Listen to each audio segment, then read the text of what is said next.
Document. Part 2. The days following the opening ceremony were a whirlwind of activity. The Galactic Summit Station buzzed with energy as delegates from various alien species engaged in negotiations, exchanged knowledge, and attempted to forge alliances. For Ambassador Laura Bennett, this was the moment she had been preparing for her entire career. She moved from meeting to meeting, her presence calm and composed, her words carefully chosen to convey humanity's goodwill. Her current focus was the Varnak, an insectoid race known for their diplomatic finesse and intricate societal structure. The Varnak delegation consisted of 3 members, each standing nearly 7 feet tall on their spindly legs. Their shimmering exoskeletons reflected the soft lighting of the conference room, creating an almost hypnotic effect. Laura sat across from them at a circular table, flanked by 2 human advisors. The lead, Varnak, Ambassador Kelson, tilted its head slightly as it spoke. Its voice, a series of melodic clicks and hums, translated into English through a small device attached to its chest. "Your species is intriguing," Kelson said, its multifaceted eyes scanning Laura intently. "You are young, yet ambitious. Tell us, Ambassador Bennett, what does humanity seek from this summit?" Laura smiled warmly, though her mind raced to craft the perfect response. "We seek understanding," she replied.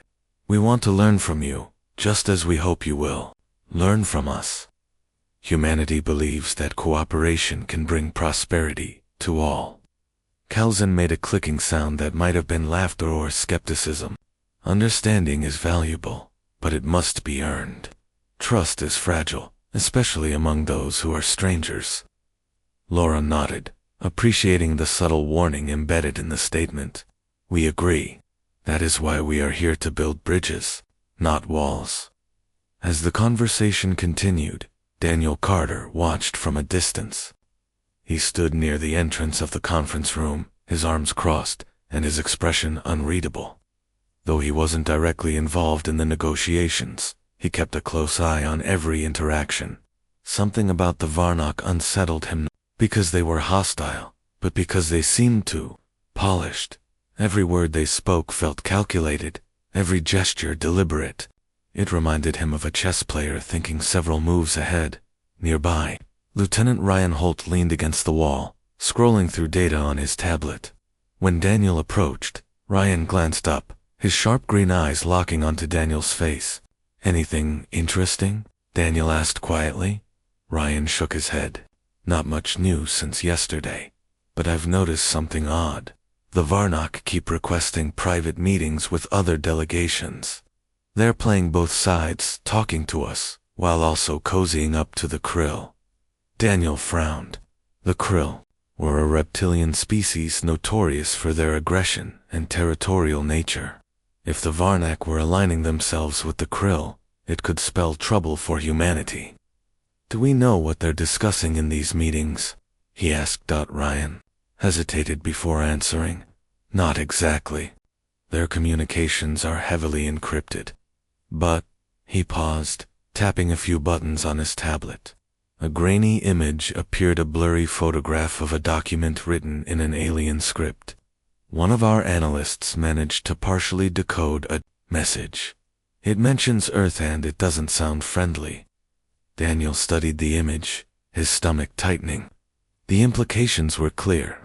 Whether or not the Varnak were actively plotting against humanity, they were certainly gathering information about them, and that information could easily fall into the wrong hands. "We need to tread carefully," Daniel murmured. "If the Varnak are using us as bargaining chips, we can't let them get away with it." Ryan nodded. "I'll keep digging. In the meantime, maybe you should warn Laura. She's putting a lot of faith in these guys." Daniel sighed. He knew Ryan was right, but interrupting Laura mid-negotiation wasn't ideal. She was determined to secure a positive outcome, and any hint of suspicion could derail her efforts. Still, he couldn't ignore the growing evidence pointing toward potential betrayal. Later that evening, after the day's sessions had concluded, Daniel caught Laura in the station's lounge area. She sat alone at a table, sipping a cup of tea and reviewing notes on her tablet. Her posture was relaxed, but there was a faint crease between her eyebrows, a sign that she was deep in thought. "How did it go with the Varnak?" Daniel asked, pulling out a chair and sitting down across from her. Laura looked up, offering a small smile. "It went well. They're cautious, but I think we're making progress." "Why do you ask?" Daniel hesitated, unsure how to broach the subject. "Ryan brought something to my attention. There's reason to believe the Varnak aren't being entirely honest with us." Laura's smile faded, replaced by a look of concern. "What kind of reason?" "He intercepted some communications. They're talking to the Krill and mentioning Earth in ways that suggest they're sizing us up." Laura set her cup down, her expression hardening. "Are you saying the Varnak are planning something?" "I'm saying we can't rule it out," Daniel replied. "They're diplomats, sure, but diplomacy often involves manipulation. We need to be careful." For a moment, Laura said nothing, her gaze fixed on the tabletop. Then she sighed, running a hand through her ponytail. "I understand your concerns, Daniel, but we can't base our actions on speculation. If we accuse the Varnak without proof, we risk alienating them and, possibly others." "I'm not suggesting we accuse anyone," Daniel countered. "Just that we stay vigilant. Don't put too much trust in them until we know where they stand." Laura nodded slowly. "Fair enough. I'll proceed cautiously. But remember, paranoia won't win us allies." As the conversation ended, Daniel felt a pang of frustration. Laura was brilliant, compassionate, and dedicated, but sometimes her optimism blinded her to the darker realities of interstellar politics. He respected her commitment to diplomacy, but he couldn't shake the feeling that humanity was walking into a trap. Meanwhile, elsewhere on the station, engineer Samantha Sam Cole was having a very different kind of day. Sam was part of the technical team responsible for maintaining the station's systems, ensuring everything ran smoothly during the summit. Unlike the diplomats, she didn't spend her time negotiating treaties or attending lavish dinners. Instead, she worked long hours in cramped corridors and dimly lit maintenance rooms, troubleshooting problems and fixing malfunctions. Today, however, something unusual caught her attention. While inspecting a power relay in a restricted section of the station, Sam discovered a hidden compartment tucked behind a panel. At first, she thought it might be a storage area for spare parts. But when she opened it, she found something far more alarming: a cache of advanced weaponry. The weapons were unlike anything she'd seen before.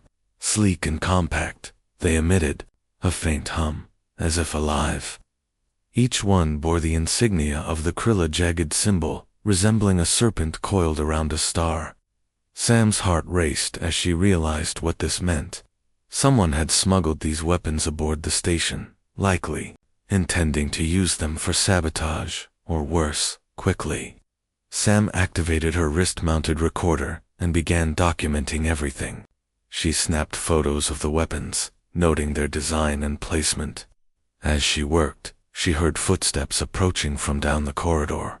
Panicking, she closed the compartment and slipped into a nearby alcove.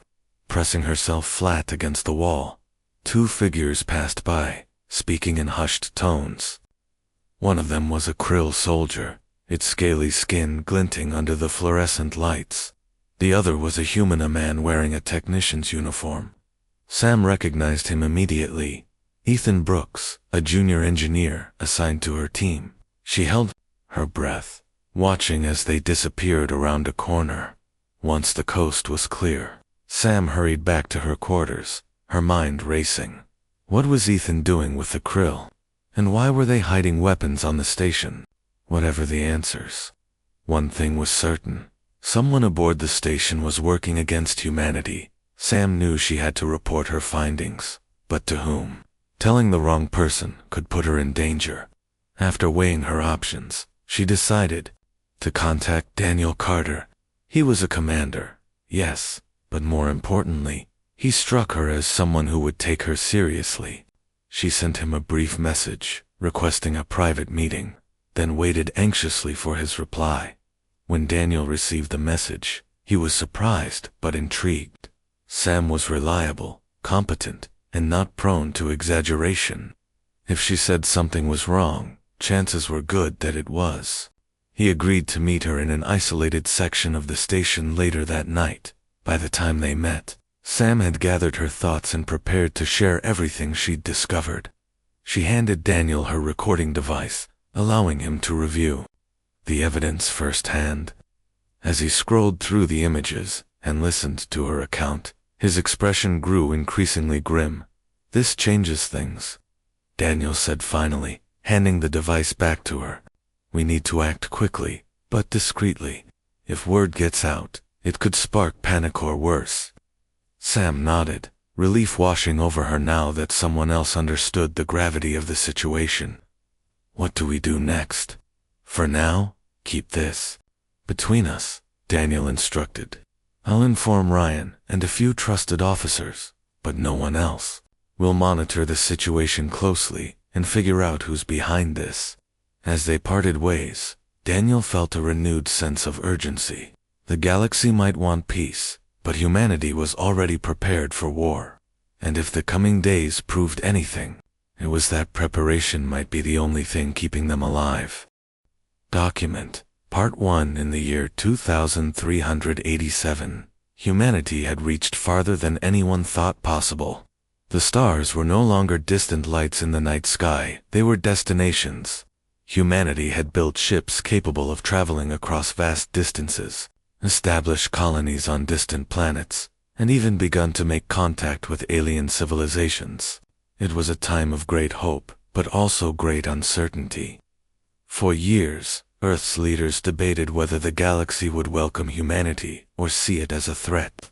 Now, those questions would finally be answered.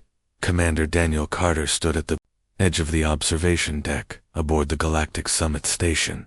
The station floated in orbit around Proxima Centauri, the closest star system to Earth. Its design was a marvel, a massive ring-shaped structure made from gleaming silver metal, dotted with glowing blue panels that pulsed softly like a heartbeat. Inside, representatives from dozens of alien species had gathered for the first-ever galactic summit. The purpose of the meeting was simple: to discuss peace and cooperation among all intelligent life forms in the galaxy.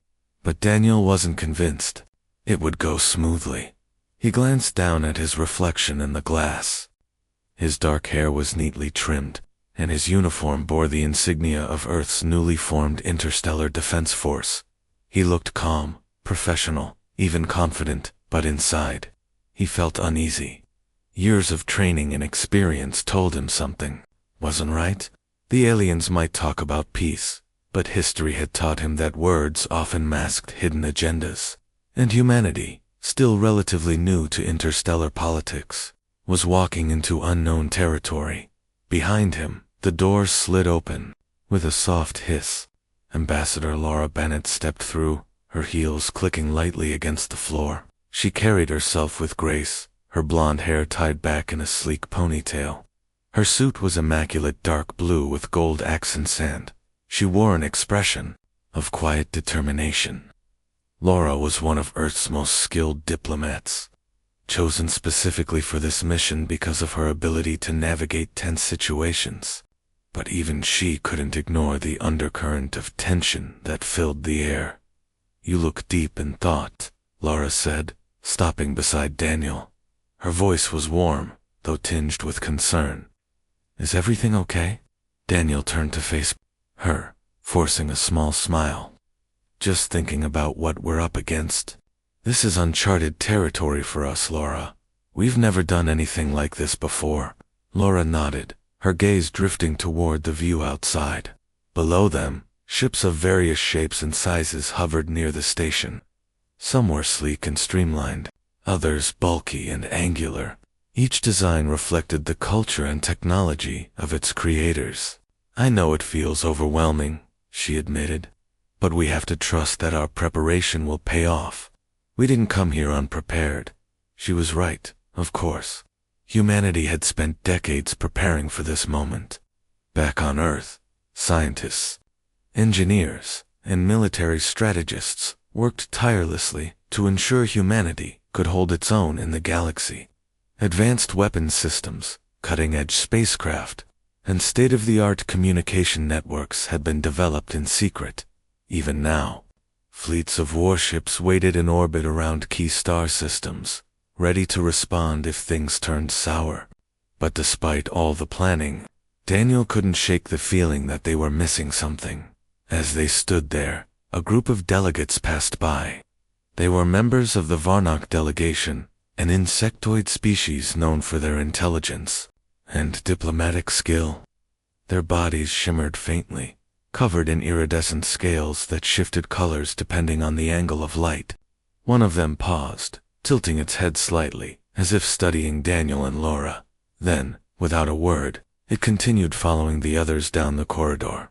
"They're watching us," Daniel muttered under his breath. "All of them are." Laura sighed. "Of course they are. We're newcomers, Daniel. They want to understand us, just like we want to understand them. That doesn't mean they're plotting against us." "Maybe not," Daniel replied, his tone measured but firm. "But we'd be fools to assume otherwise. Trust is earned, not given freely."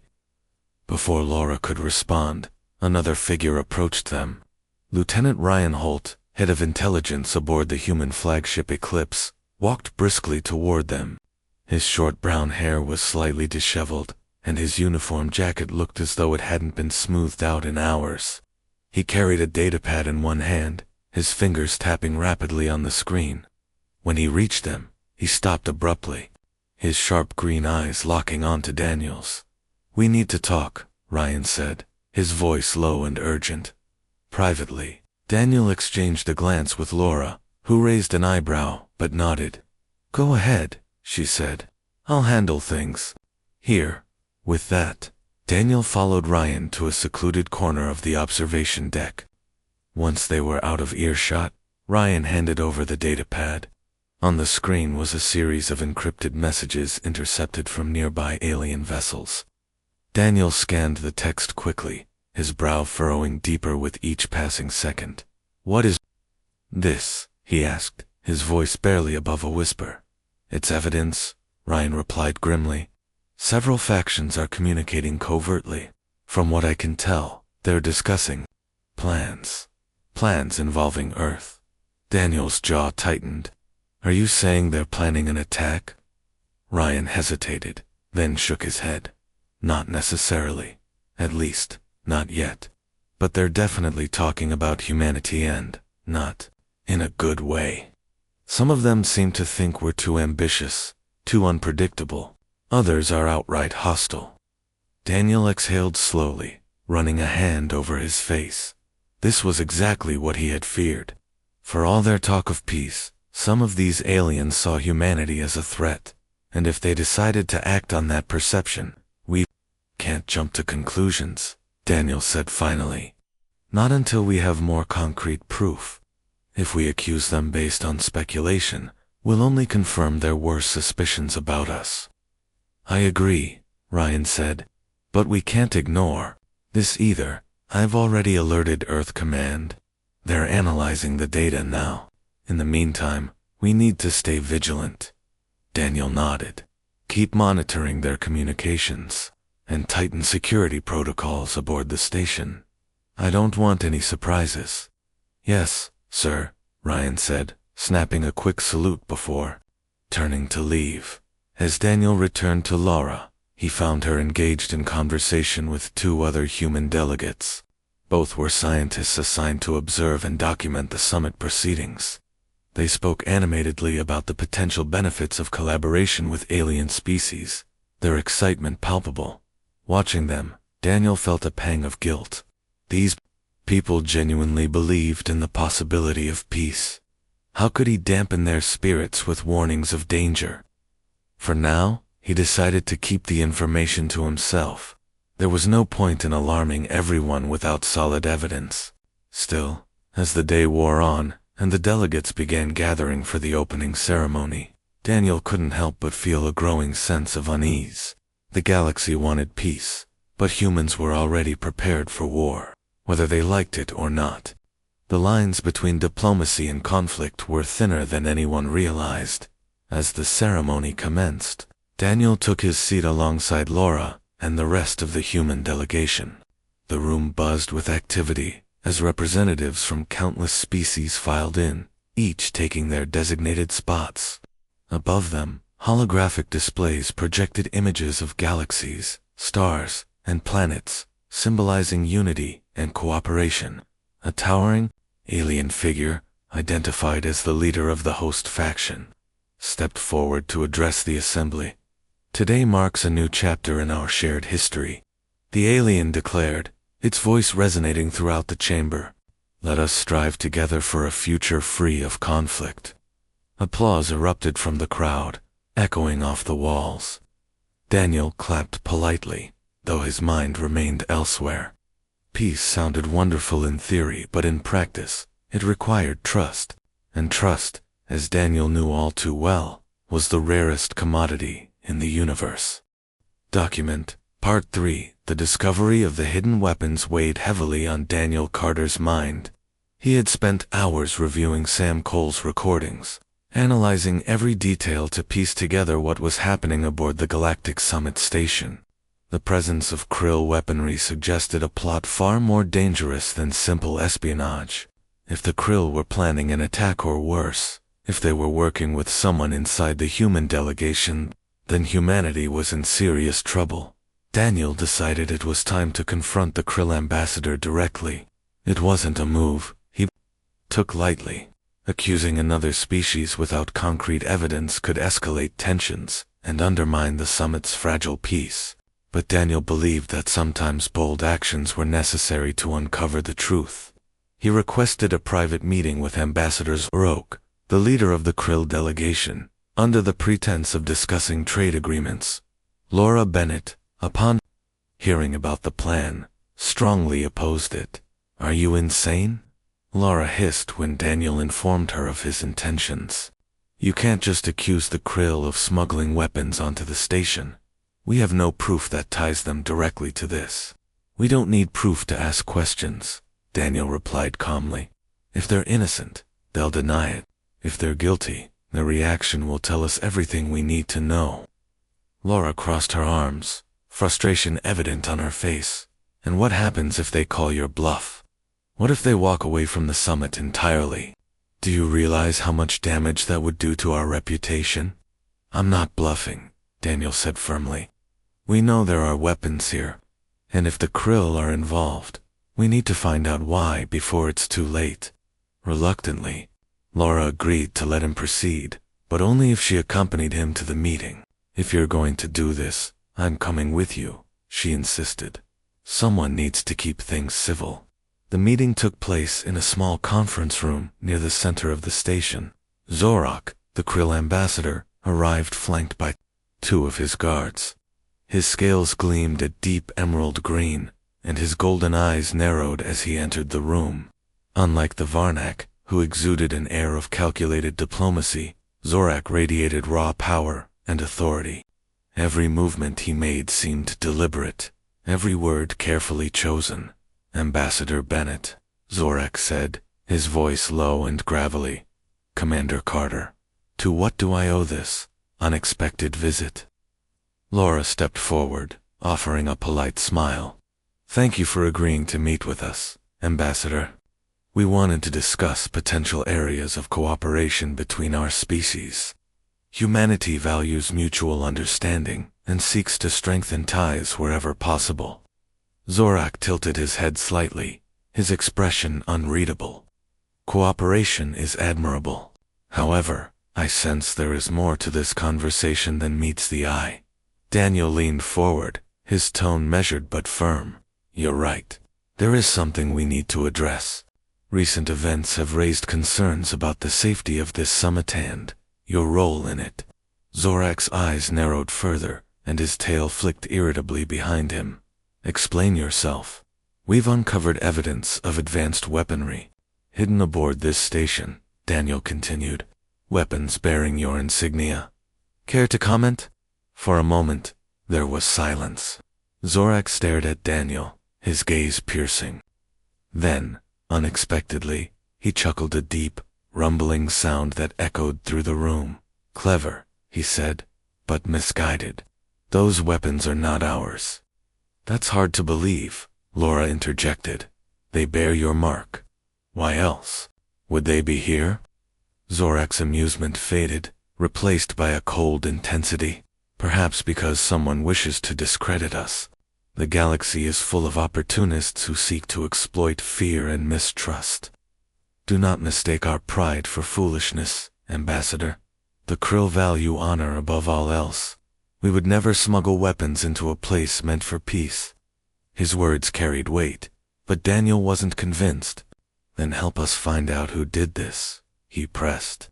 Work with us to uncover the truth. Zorak considered the request for a long moment, before nodding slowly. Very well, for now, I will cooperate. But know this, if you continue to cast doubt on my people without cause, there will be consequences. As the meeting concluded, Daniel and Laura left the room with mixed feelings. Zorak's denial had been convincing, but it didn't eliminate the possibility that the Krill were involved. Someone had brought those weapons aboard the station, and until they found out who, humanity remained at risk.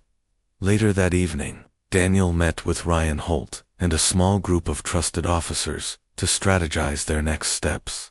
They gathered in a secure briefing room, its walls lined with screens displaying real-time data feeds from across the station. Daniel shared the details of his conversation with Zorak, as well as Sam Cole's findings. So what's the plan? Ryan asked, leaning back in his chair. Do we start searching every corner of this station? That's going to draw attention. No, Daniel replied. We focus on key areas, first places where the Krill or their allies might operate. Sam mentioned seeing Ethan Brooks with one of their soldiers. I want to bring him in for questioning. Ryan nodded. I'll arrange it discreetly. In the meantime, I'll increase surveillance on the Krill delegation. Maybe we'll catch them slipping up, while the team worked on their investigation. Sam Cole struggled with her own dilemma. She couldn't shake the image of Ethan Brooks collaborating with the Krill soldier. Ethan had always seemed like a decent guy, quiet, maybe a little awkward, but trustworthy. How could he betray humanity?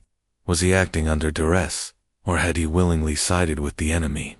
Her thoughts were interrupted by a knock at her door. When she opened it, she found Ethan standing there, his face pale and his hands trembling. Sam, he whispered urgently, we need to talk. She hesitated, unsure whether to trust him, but something in his voice, a mixture of fear and desperation, made her step aside and let him in. What's going on, Ethan? She asked once the door was closed. Why were you with the Krill? Ethan sank into a chair, burying his face in his hands. They have my family, he admitted. My sister and her kids. The Krill threatened to kill them if I didn't help. Them. Sam's heart sank. She had suspected foul play, but she hadn't expected this. What did they make you do? They told me to plant those weapons in the maintenance bay, Ethan confessed. They said it was just a precaution, that nothing bad would happen unless humans started a fight. But now I don't know what they're planning. Sam sat down across from him, her mind racing. She needed to report this to Daniel immediately, but she also felt a pang of sympathy for Ethan. He wasn't a traitor, he was a victim, caught in a nightmare beyond his control. Listen to me, she said gently. You did what you had to protect your family. But if you want to help them and yourself, you need to come clean. Commander Carter can protect you. Trust me. Ethan looked up, tears streaming down his face. You think you'll believe me? He has to, Sam replied. Because if he doesn't, none of us are safe. With Ethan's confession in hand, Sam contacted Daniel and arranged an emergency meeting. When she arrived, Ethan was visibly nervous, his hands clenched tightly together. Daniel listened intently as Ethan recounted his story, his expression growing darker with each passing minute. This confirms our suspicions, Daniel said when Ethan finished. The Krill are using hostages to manipulate our people. We need to act fast. But how? Ryan asked. If we expose them, they'll retaliate, and we still don't know exactly what they're planning. Daniel thought for a moment, then turned to Sam. Can you disable the weapons remotely? Render them useless without tipping them off? Sam nodded. I can try. It'll take some time though. Do it, Daniel ordered. In the meantime, we'll work on rescuing Ethan's family. Once we have them safe, we can use this information to turn the tables on the Krill. As the team dispersed to carry out their tasks, Daniel allowed himself a brief moment of reflection. The galaxy might want peace, but humanity was already prepared for war. And if the Krill thought they could intimidate Earth into submission, they were about to learn a harsh lesson. Hours later, Sam managed to hack into the weapons systems and upload a virus that rendered them inert. Meanwhile, Ryan coordinated with intelligence operatives to locate Ethan's family, who were being held captive on a nearby Krill vessel. The rescue mission would be risky, but it was necessary. Humanity couldn't afford to show weakness. Now, by the time dawn broke over the station, the pieces were falling into place. The weapons were neutralized. Ethan's family was en route to safety, and the Krill remained unaware of the countermeasures being taken against them. But Daniel knew the battle was far from over. The galaxy was vast and unpredictable, filled with dangers both seen and unseen. Humanity had survived countless challenges to reach the stars, and it would survive this one too. As he stood on the observation deck, watching the alien ships drift silently in the void, Daniel felt a renewed sense of purpose. The galaxy wanted peace, but humans were already prepared for war. Document Part 4. The rescue mission to save Ethan Brooks' family was underway, but it wasn't without its challenges. Lieutenant Ryan Holt had assembled a small team of operatives from the human flagship Eclipse, each hand-picked for their skills in stealth and combat. Among them was Captain Jake Monroe, a seasoned pilot known for his quick reflexes, and Mia Torres, an expert in covert operations with nerves of steel. Together, they boarded a sleek reconnaissance vessel and set course for the Krill cruiser where Ethan's family was being held. The plan was straightforward, yet risky. They would dock with the cruiser under the guise of routine maintenance, infiltrate the ship, locate the hostages, and extract them before the Krill realized what was happening. Every second counted, and any misstep could mean just for Ethan's family, but for humanity standing at the summit. As the team approached the Krill vessel, tension filled the air. The cruiser loomed ahead, its jagged design resembling the scales of a reptile. Its surface bristled with weapons, turrets, and sensor arrays, making it clear that this was no ordinary ship. Jake guided the reconnaissance vessel into position, carefully matching speed and trajectory to avoid detection. "We're in range," Jake announced, his voice steady despite the weight of the mission. Initiating docking sequence. Mia double-checked her equipment, ensuring her weapon was ready and her communication link secure. She glanced at the others, nodding silently to signal her readiness. Each member of the team understood the stakes. Failure wasn't an option. Once docked, the team moved swiftly through the airlock, their movements precise and silent. Inside the cruiser, the corridors were dimly lit, lined with metallic walls that seemed to pulse faintly, as if alive. The hum of machinery echoed around them, masking their footsteps, using intel provided by Ethan. They navigated toward the detention area where his family was being held. The journey wasn't without obstacles. At one point, a patrol of Krill soldiers passed nearby, forcing the team to flatten themselves against the wall and hold their breaths. The Krill moved with predatory grace, their tails swishing behind them as they scanned the area. For a moment, it seemed like they might investigate further, but then they continued on their way, oblivious to the intruders. When they finally reached the detention area, Mia used a portable hacking device to bypass the security lock. The door slid open with a soft hiss, revealing a small cell containing Ethan's sister, Sarah, and her 2 children. Their faces lit up with relief when they saw the team, though fear still lingered in their eyes. "Come with us," Mia whispered urgently. "We don't have much time." Sarah hesitated for only a moment before gathering her children and following the team out of the cell. As they retraced their steps back toward the docking bay, alarms suddenly blared throughout the ship. Red lights flashed overhead, bathing the corridors in an ominous glow. "They know we're here," Jake shouted, breaking into a run. "Move faster." The team sprinted down the hallway, dodging bursts of plasma fire from pursuing Krill soldiers.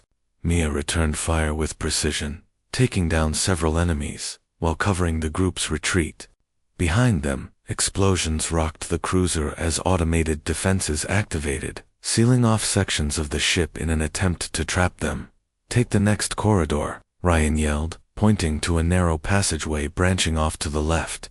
It led to a service tunnel that connected directly to the docking bay. A shortcut they hadn't planned to use but now desperately needed.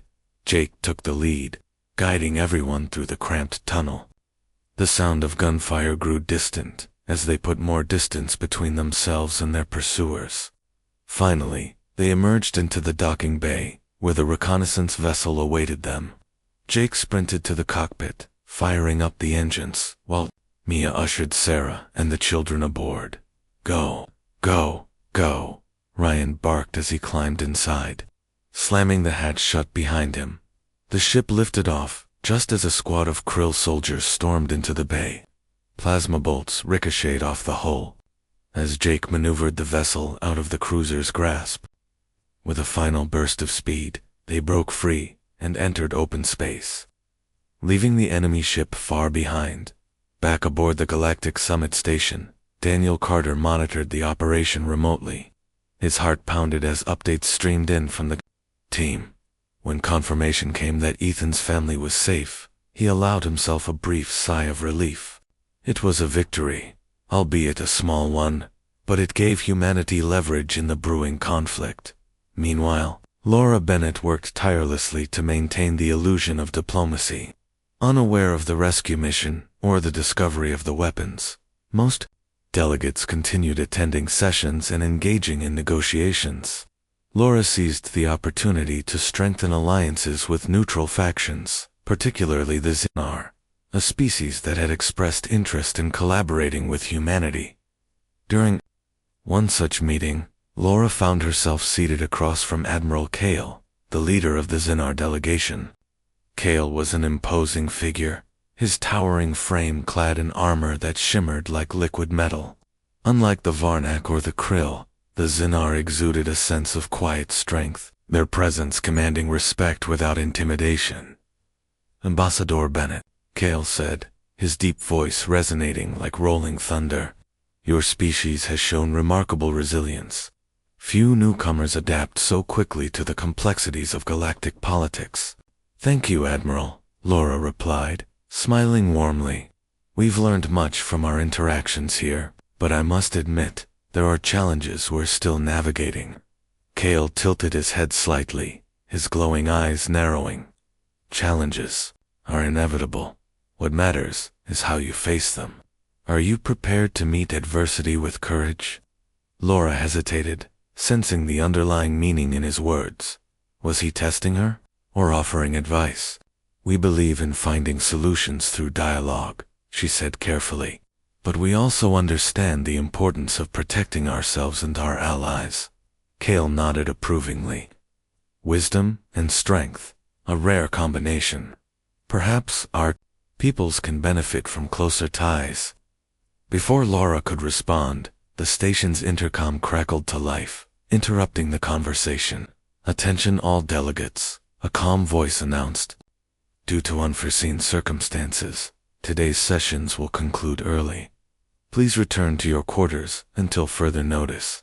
A murmur rippled through the room as delegates exchanged confused glances. Laura frowned, rising from her seat. Something was wrong, she could feel it. She excused herself from the meeting and hurried to find Daniel. She found him in the command center, surrounded by officers monitoring various systems. His expression was grim, his jaw clenched tightly. "What's going on?" Laura demanded. The Krill know about the weapons, Daniel replied tersely. Somehow, they figured out we disabled them.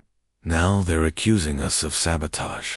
Laura's eyes widened in alarm. That's absurd. We didn't plant the weapons, they did. I know that, and you know that, Daniel said. But try explaining that to them.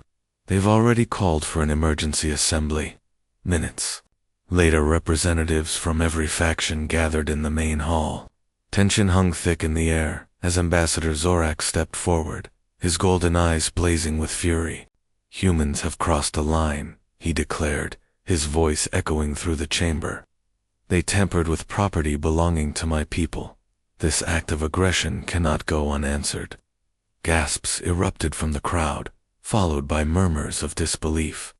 Laura stepped forward, her hands raised in a gesture of peace.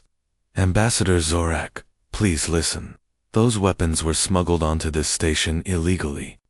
Humanity had no choice but to neutralize the threat. Zorak snarled, his tail lashing angrily. Lies. You seek to paint us as villains to justify your actions, but the truth will come out. Daniel moved to stand beside Laura, his voice firm and authoritative. If the Krill wish to accuse us of wrongdoing, let them present evidence. Until then, we stand by our decision to protect this summit and everyone here from harm. The room fell silent as other delegates processed the exchange. Some appeared skeptical of the Krill's claims, while others seemed unsure whom to believe. Admiral Kale rose from his seat, drawing all eyes to him. Enough, he said, his commanding tone silencing the room. Accusations solve nothing. Let us focus on resolving this matter peacefully. His intervention diffused the immediate crisis, but the damage was done. Trust between humanity and the Krill had shattered, and tension simmered just below the surface. That evening, Daniel met with Laura to discuss their next steps. We can't keep playing defense, Daniel said, pacing the length of the room. Sooner or later, the Krill will make their move. We need to expose their true intentions to the rest of the galaxy. How? Laura asked. Without solid proof, they'll dismiss anything we say as propaganda. Daniel stopped pacing, a determined look in his eyes. Then we give them proof. Sam managed to extract data from the weapons before disabling them. If we analyze it, we might uncover something we can use against them. Laura nodded slowly, her resolve hardening. Do it. But be careful, Daniel. One wrong step, and this whole summit could collapse. As the night wore on, the human delegation worked tirelessly to piece together the evidence they needed. Back on Earth, military forces prepared for the worst-case scenario, mobilizing fleets and fortifying key star systems. Humanity had come to the stars seeking peace, but they were ready for war, and if the Krill thought they could. Document, Part 6. The sabotage aboard the Galactic Summit Station was a stark reminder of how fragile peace truly was. While engineers worked around the clock to repair damaged systems, Daniel Carter and Ambassador Laura Bennett faced the daunting task of restoring trust among the delegates. The attack had shaken everyone, even those who had previously supported humanity's claims against the Krill. Fear spread like wildfire, and whispers of conspiracy filled the air.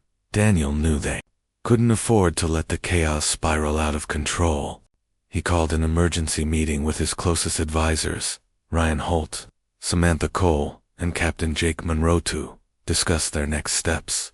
They gathered in a secure briefing room, its walls lined with screens displaying real-time updates from across the station. We need to act fast, Daniel said, pacing back and forth. If we don't regain control of the narrative, the Krill will twist this incident to their advantage. Sam nodded, her expression grim. They're already trying. I overheard some delegates blaming us for the sabotage. They think it's part of our plan to discredit the Krill. That's absurd, Ryan interjected, slamming his fist on the table. We're the victims here. Why can't they see that? Because fear clouds judgment, Laura replied softly, her voice cutting through the tension. People are scared, and when people are scared, They look for someone to blame. Right now, the krill are feeding into that fear. Daniel stopped pacing and turned to face her. Then we need to give them something else to focus on. Something undeniable. What do you have in mind? Jake asked, leaning forward. Daniel hesitated before answering. We expose the full extent of the krill's actions, not just the weapons or the fleet near our borders, but everything. Their tactics, their motives, their connections to other factions. We lay it all out in the open. Laura's eyes widened slightly. That's risky. If the other species feel threatened by the krill, they might side with them out of self-preservation. I know, Daniel admitted. But it's our best shot at turning the tide. We show them that the krill aren't just targeting humanity. They're a threat to everyone. The decision was made quickly, but executing it required careful planning over the next few hours. Sam and Ryan worked together to compile evidence linking the krill to multiple incidents of aggression across the galaxy. They included intercepted communications, surveillance footage, and testimonies from neutral witnesses. Meanwhile, Laura prepared to deliver a speech aimed at rallying support for humanity's cause. As dawn broke over the station, the main assembly hall filled with delegates, eager or fearful, to hear what would come next. Tensions were high, and the atmosphere crackled with anticipation. When Laura stepped onto the podium, the room fell silent. Ambassadors, she began, her voice steady, despite the weight of the moment. Humanity stands accused of many things during this summit. Yet today, we bring you the truth not about us, but about those who seek to destroy everything we've built here. She gestured toward the large screen behind her, which displayed images of the sabotaged systems aboard the station. This attack was not random. It was deliberate, carried out using technology belonging to the krill. Their goal, to create panic and distrust, to make you turn against one another. And against us. Gasps rippled through the crowd as more evidence appeared on the screen. Maps showed the locations of recent skirmishes involving the krill, while decoded messages revealed plans to destabilize key sectors of space. Laura paused, allowing the information to sink in. But this is not just about humanity, she continued. The krill's ambitions extend far beyond Earth. They see themselves as rulers of the galaxy, willing to crush anyone who stands in their way. If we allow them to succeed, no one will be safe. Her words resonated with some delegates, particularly those from smaller or less powerful species, who feared becoming collateral damage in the krill's quest for dominance. Others remained skeptical, their expressions guarded. Ambassadors of the krill rose from his seat, his golden eyes blazing with fury. Lies, he roared, pointing an accusing finger at Laura. These accusations are fabrications designed to tarnish our reputation. Laura didn't flinch. If that's true, then prove it. Show us your records. Open your ships to inspection. Prove that you're not hiding anything. Zorak snarled, his tail lashing angrily. You dare question our honor. This insult will not go unanswered. Before the situation could escalate further, Admiral Kale of the Zinnar intervened once again. Rising to his feet, he addressed the room in a commanding tone. Enough. Accusations and counter-accusations solve nothing. Let us examine the evidence presented and determine the truth. Only then can we decide how to proceed. His intervention diffused the immediate crisis, but the underlying tension remained. Delegates retreated to private chambers to discuss the revelations, their opinions divided. Some leaned toward supporting humanity, convinced by the mounting evidence. Others hesitated, wary of provoking the krill. Meanwhile, Daniel focused on preparing for the worst-case scenario. He knew that exposing the krill wouldn't stop them, it might even provoke them into retaliating sooner than expected.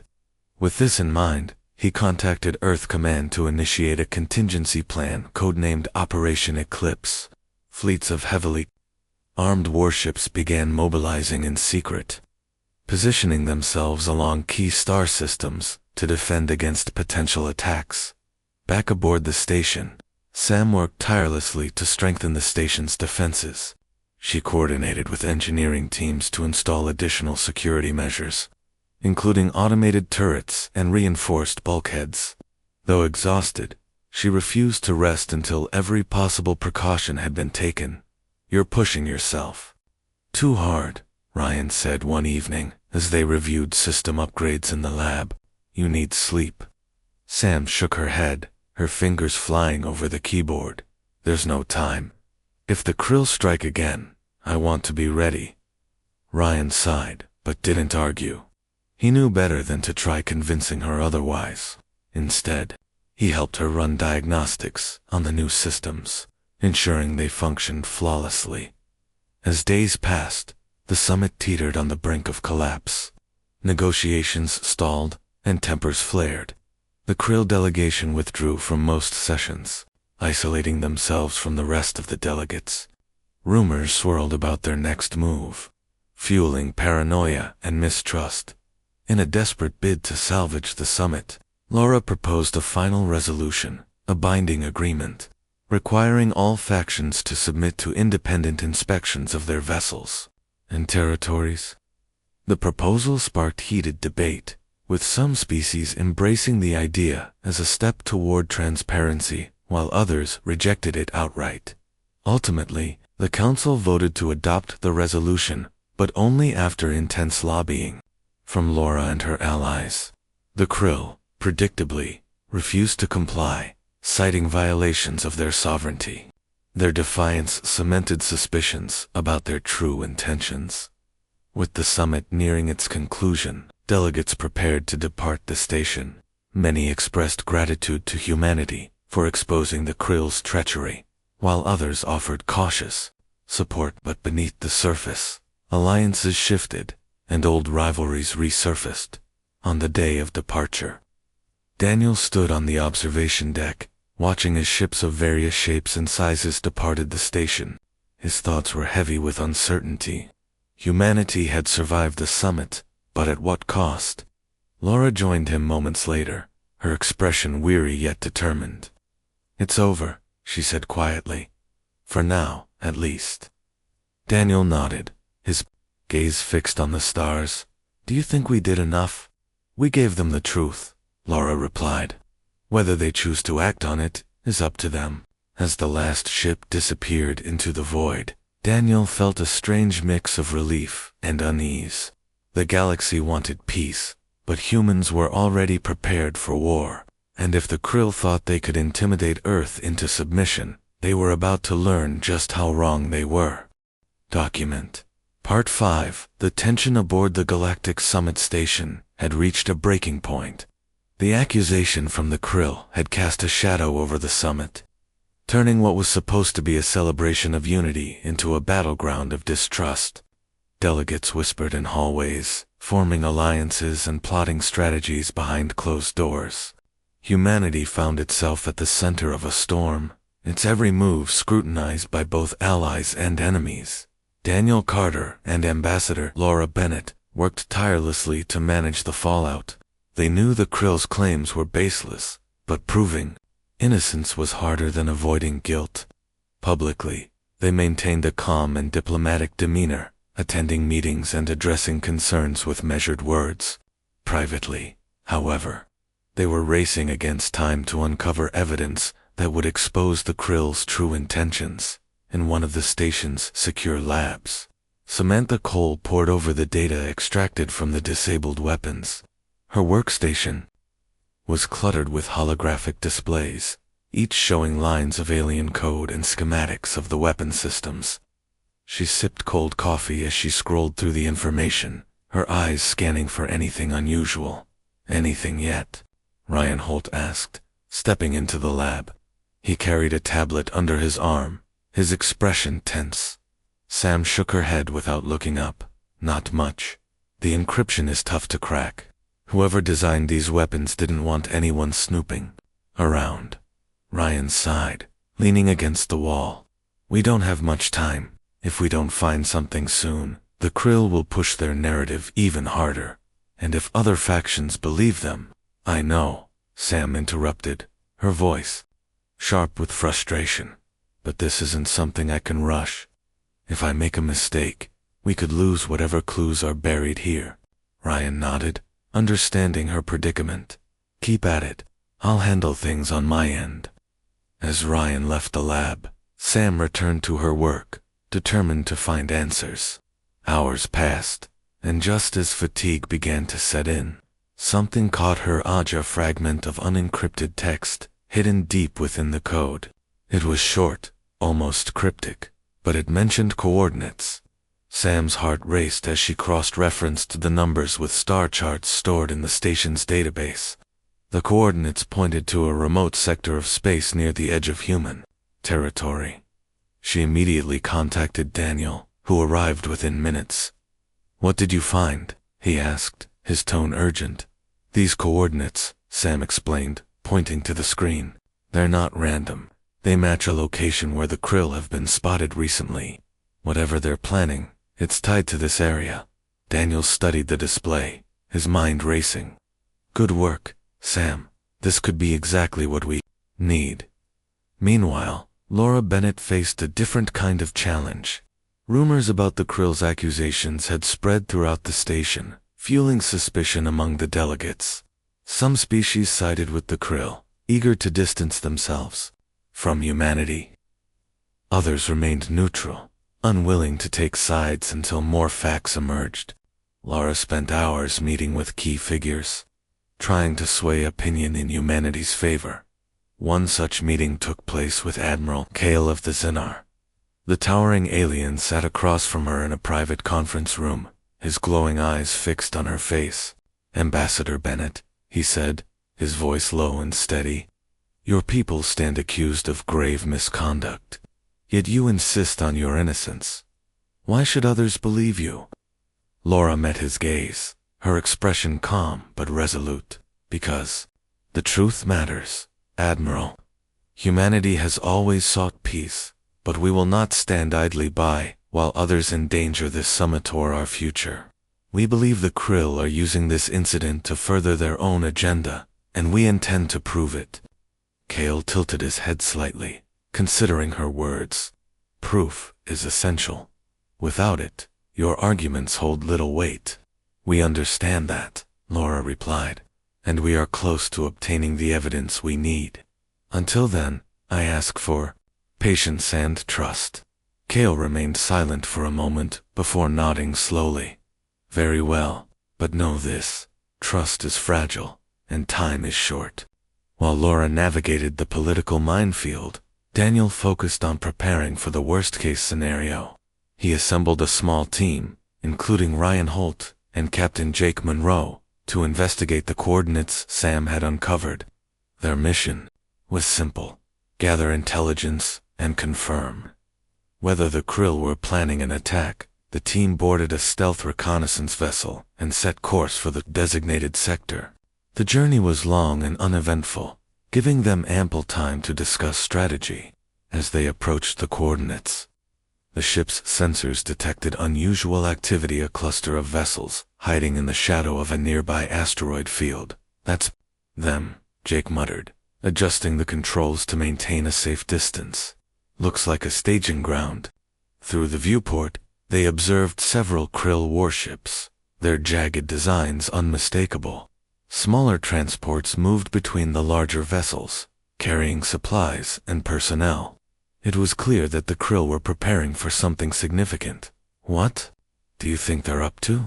Ryan asked, studying the scene intently. "They're gearing up for an assault," Daniel replied grimly. "Those coordinates must lead to a target within human territory." Before they could gather more information, alarms blared throughout the ship.